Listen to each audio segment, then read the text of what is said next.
Thank you for being with us today, but thank you for having been with us in all the many other shows we have held. I'm Dr. Kechi Obuagu, the usual guide, the sage that works on this journey with you. Today I'm going to do something out of the ordinary. The particular guest I have with me today is one that has taught me as a human being a great deal of lessons. But she has also made me realize, and indeed, in preparing for this show, I've come to really understand the blessings that a human being can have in seeing the good in others, in actually discovering that it is true that every human being is a treasure. That if we but have the heart and the eyes to see, that in everybody in whom we are privileged to meet and to interact with, there's a hidden treasure waiting to be discovered, to be encouraged, to be supported and allowed to blossom. Equally important is the fact that we as human beings need to know that each of us is precious. Every single human being is gifted. We just need to find what our nature is. We just need to find what our passion is. We just need the support and encouragement, but fundamentally and most importantly, the belief in ourselves that would help us to be the best we can be, to fulfill the God-given mandate for which we exist in this world. And so today, in featuring my guests, I have reflected and realized that my months and years of interaction with her has shown me that no matter the apparent external circumstances, that each person is a gift, is a treasure. And my guest today is a jewel. She's a piece of diamond. She's such an inspiration. She's such a courageous young woman. Stay with us. When we come back in the next segment, we will unveil our treasure to you.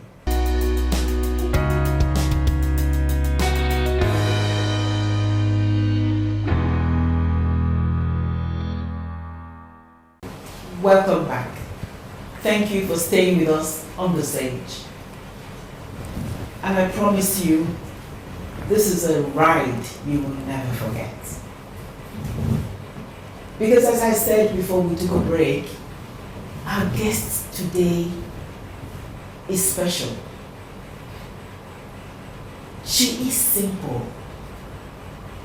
She represents every young person out there. But her very simplicity and her ability to take on all what could have been apparent disadvantages and turn them into strengths are what makes her special.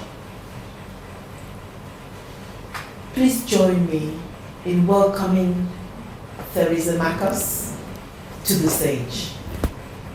Theresa, you're welcome. Thank you. Theresa and I are going to try skillfully to tell her story. Theresa is shy, and yet in her passion, there are times she throws that shyness out of the window.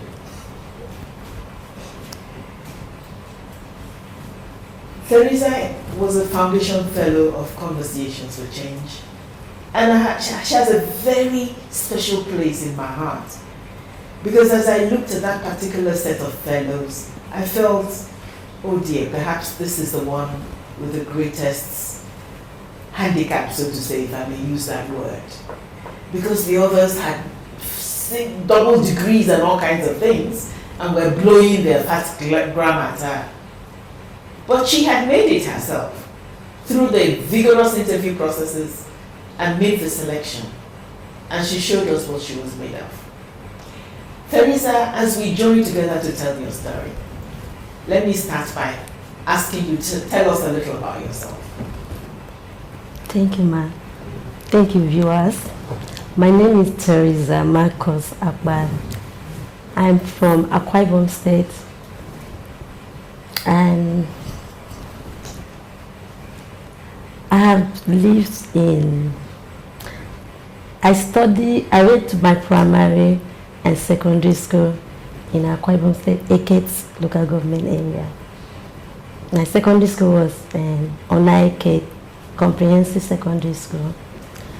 And I furthered my education in Lagos, where I grew up anyway. So my parents were not able to finish my education, so I have to drop out. So my mom now said I can go and learn sewing. But as a child, as I was growing up, I love hair. So when I went for Kadosa for a 2-year course. So when I got there, I filled the form. Instead of my sewing, I filled a hairdressing form. Without letting my mom know about it. And that was not funny, because when I came back home, she was like, what? That is not going to happen in my house. I have warned you. But I'm just like, okay, mommy, I'll add the sewing and the hairdressing together. But I didn't just do it. When I got back, I just followed my mind, because that is actually what I wanted. What makes me wanted to be a hairdresser is that it's my mom, because she keep afro, and afro was very beautiful. So I have this dream that if I grow up, I would love to bring back the African hair back to us instead of a penny hair. So that dream has always been in my mind.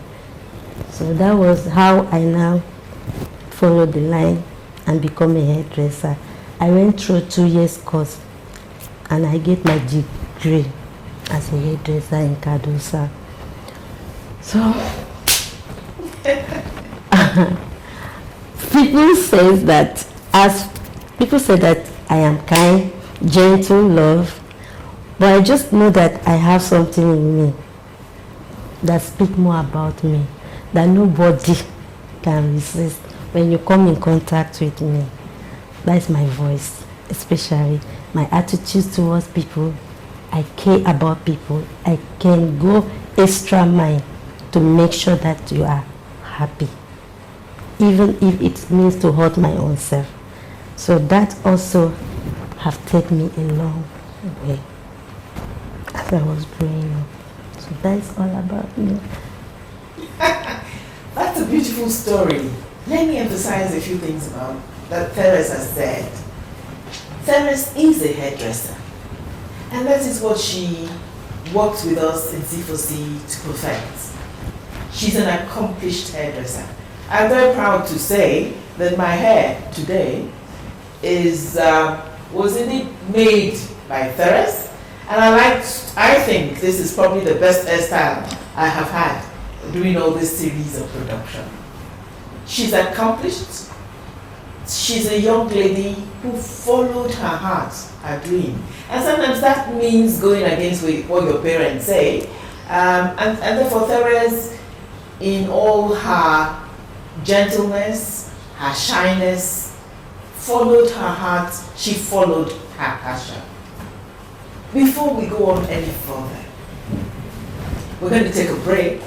And when we come back, Theresa will tell us how has her business progressed. But stay with us, we'll be back.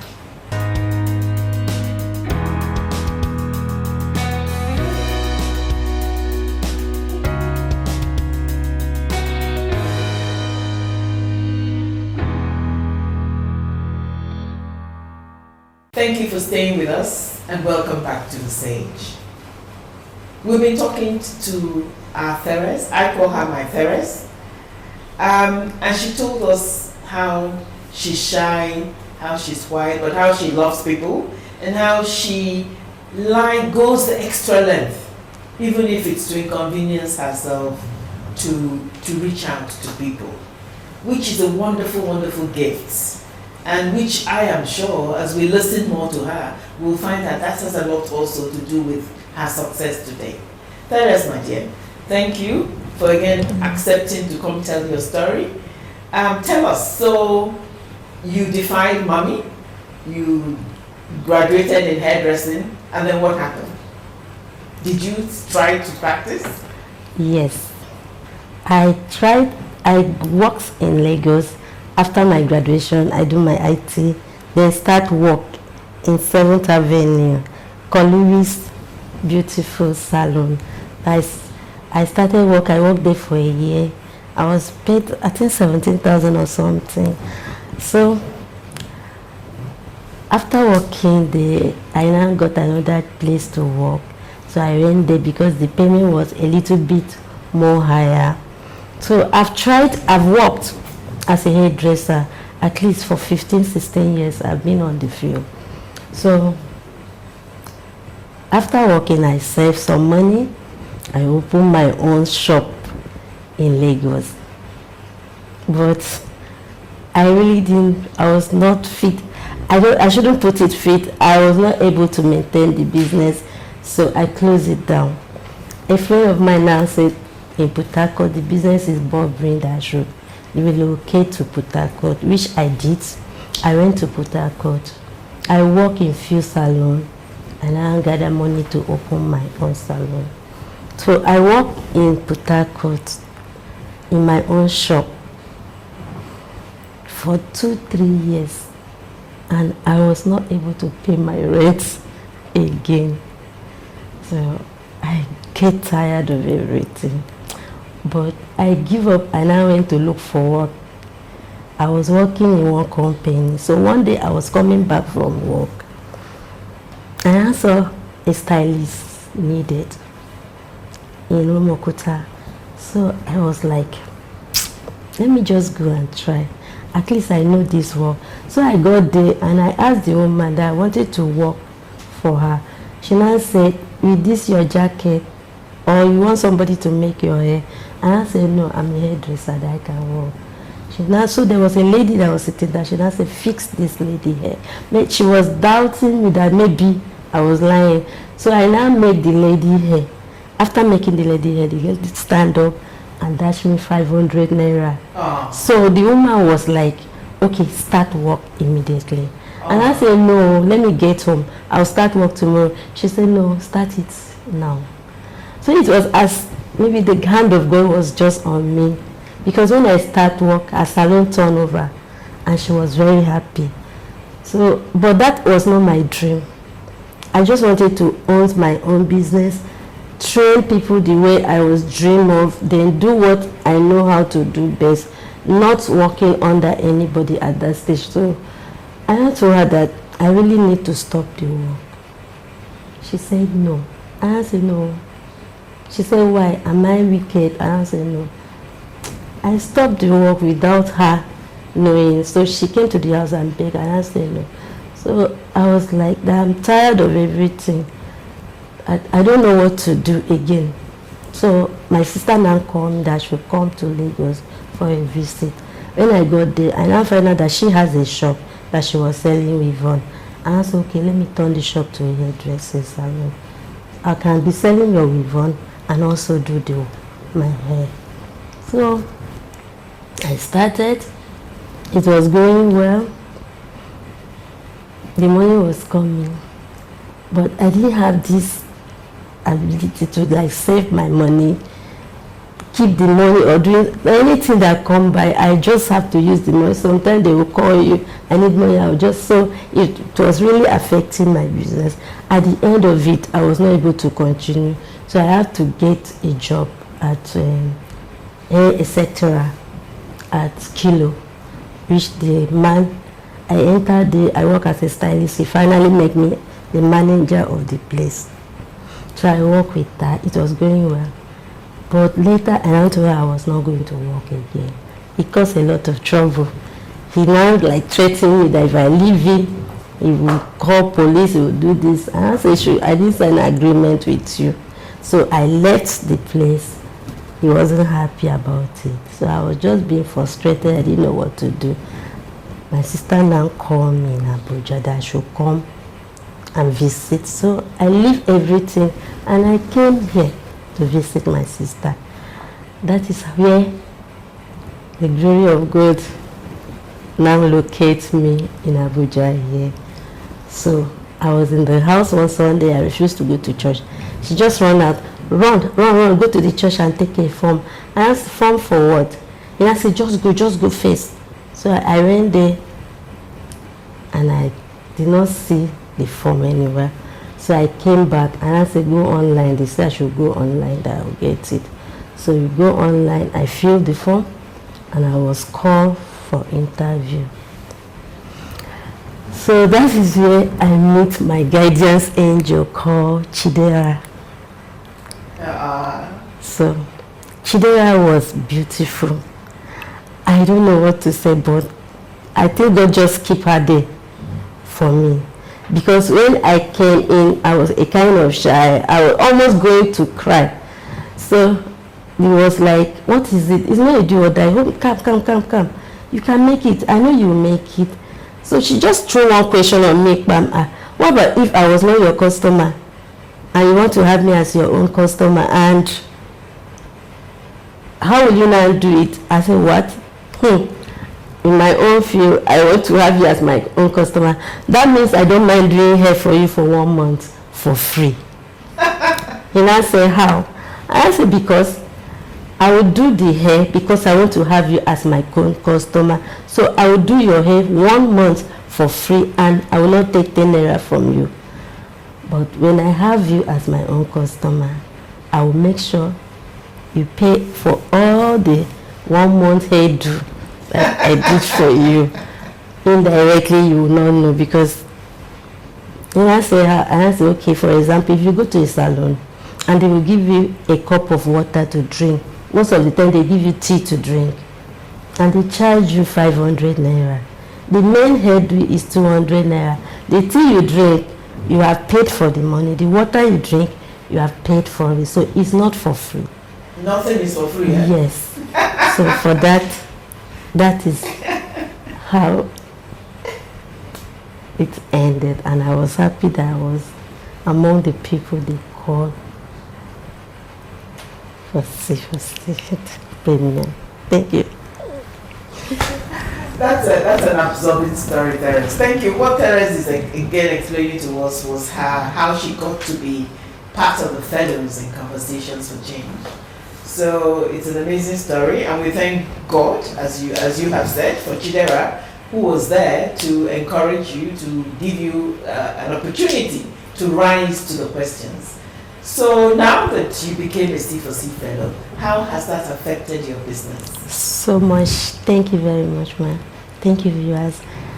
It affected my business in the sense that I went through workshop training, and they really helped me in the sense that they taught me about how I can manage my business, how I can save my money, how I should not, like, I have a receipt of everything I do. I write everything, all the back, what I bought, the market I bought, I go, and everything I do is recorded down. That is what C4C taught me how to do it. So at the end of the day, I come out and I sit up and I will now cross-check all that I did. If there is a gain on my work and I'm able to save money now, C4C taught me how to save my money, a lot of things. I benefit so many things in C4C, and they also helped me to launch my business.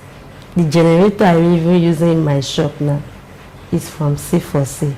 The dryer, a lot of things, and they pulled crowd for me in the days the day I launched my business, because they opened the place and people were like, wow. So even though the shop is very small, I can tell you that I make money more than those who have a very big shop, because it is from the help of C4C that I was able to get the shop and start my business. Thank you for that beautiful story, Therese. For me, as I listen to Therese, I am awed, I'm overwhelmed that when despite challenges, when you see the potential in a young person and support them, that amazing things can happen. Stay with us. We'll take a short break, and when we come to the last part of the segment, Therese will also give us some words of wisdom.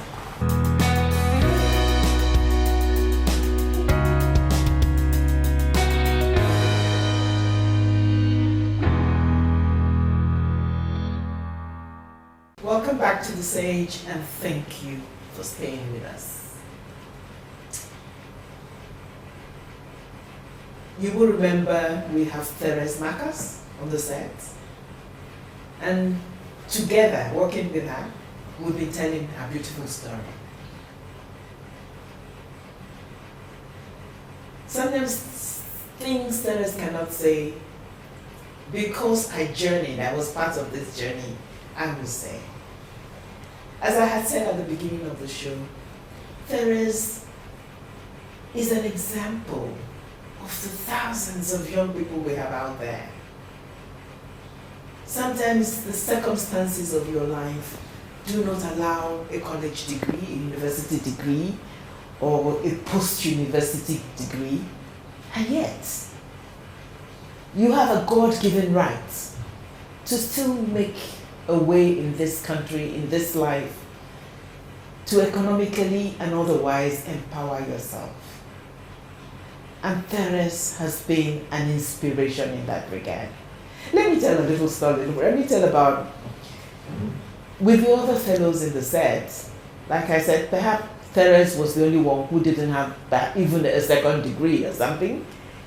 Part of the requirement of the program was that you would do a pitch, present your business plan to an audience in a PowerPoint presentation and all that. Theresa was determined. She was determined to achieve her life's passion. This was an opportunity, she realized, to finally do that thing she wanted to do, to own a salon that would be hers, in which she could express her creativity. And so she never gave up. She now tells me in confidence that her personal angel, Chidera, was there also helping her. Sometimes she will call her, Chidera will tell her, you can do it, go ahead, you know. And so what the particular incident we remember, that it's a standing joke, is that she was asked to do, like all the others, a presentation of her business plan at the end of the fellowship. She got help, she put together the presentation, she did everything, started the PowerPoint presentation. Halfway through the presentation, the English was too much, eh, Theresa? You're wasting my time. and she said, and she did like this and removed the PowerPoint presentation and said, I have not come to Abuja here to waste my time. I intend to make a success of this business. She won that day. The day was hers. Outside guests who had come to listen were on their feet clapping. They were so excited. It said it all. I haven't come here to waste my time. I have come here to make my business work. And today she did that, and we're so proud of her. Her business is working. Her salon is so busy. She's bought over the place where her salon is. It is now hers. She's redecorated. She now has savings. She has moved into her own place where she lives now. Theresa is an economically empowered young woman and a living testimony to the fact that no obstacle is too great if you have faith, if you have talent, if you have passion, if you have determination. Theres, my dear, thank you for the many life lessons. Thank you, ma'am. Before we close, let me just ask you to turn to the audience there yourself and tell them in your own words your advice for many other young people out there. Thank you, viewers. My advice for young people out there is that focus on your dream. Don't be shy to learn. Ask questions. Whatever you are dreamed to do it with passion. You will always come out. The world will be your limit, because by the time you found yourself where you not dream of, you will now know it is good to believe in yourself and do the best. What a beautiful, beautiful words to end up. Follow your passion, follow your dream, believe in yourself, and whatever you hope to achieve, you will achieve it. As Theres has so clearly demonstrated to all of us. Thank you for being with us on this segment of The Sage. But I am convinced that you understand what this particular episode has focused on. The fact that within each seemingly, apparently ordinary young person, if we as a global community provide them the right support, allow them, empower them to achieve their dreams, they will do it. They will not disappoint. And so Theres continues to be an inspiration to all of us out there. She continues to be where we want every young Nigerian to be. And it is in experiencing people like Theres that I personally think I'm doubly blessed. Not just to be acting as a sage on this particular journey, but also to have the privilege of working with and supporting Theres and millions of other Nigerians, young Nigerians out there. Please remember to continue to tune in and be with us. Remember to write in to us on our various websites, addresses, platforms. Share stories with us. If you know other wonderful people, young people, who can be featured on this show, tell us about it. If Theres has inspired you and you want to discuss a bit further, whether with her or with us as C4C or the Sage Show, please reach out to us. Let us talk, let us discuss. Theres, once again, you've been a wonderful inspiration. Thank you. Thank you for coming to this show. Thank you. May the good Lord bless you. Mm. And to all our viewers out there, thank you for being with us. Stay tuned for the next week's episode.